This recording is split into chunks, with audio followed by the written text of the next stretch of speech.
আসসালামু আলাইকুম বন্ধুরা। বন্ধুরা, চাকরি পরীক্ষাতে প্রায় দিন তারিখ মাস বের করার কিছু অঙ্ক আসে। তো আজ এ ধরনেরই আমরা একটা অঙ্ক দেখব, যেটা অর্থ মন্ত্রণালয়ে অফিস সহকারী 2011-তে আসছে।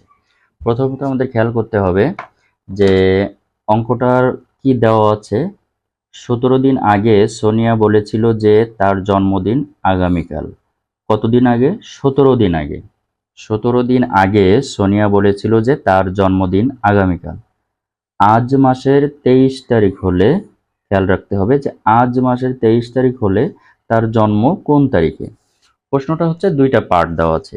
প্রথমে বলা হচ্ছে যে 17 দিন আগে সোনিয়া বলেছিল, কতদিন? 17 দিন আগে।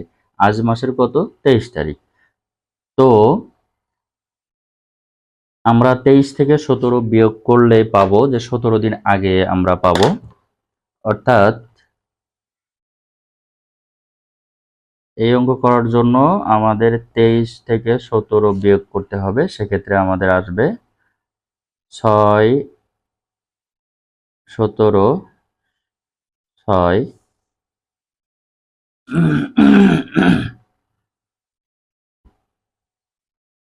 এই যে আজ মাসের 23 তারিখ হলে 17 দিন আগে বলেছিল, তাহলে 23 থেকে 17 বিয়োগ করব। 17 বিয়োগ করলে আমরা পাবো 6।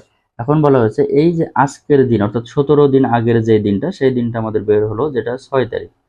আগামীকাল জন্ম তারিখ, অর্থাৎ এই 6 তারিখের পরেই বলা হচ্ছে আগামীকাল জন্মদিন। অর্থাৎ তার জন্ম কোন তারিখে? 6-এর সাথে 1 যোগ করলে একটা আসছে এই যে আগামীকালের 1। তাহলে উত্তর 7 তারিখ।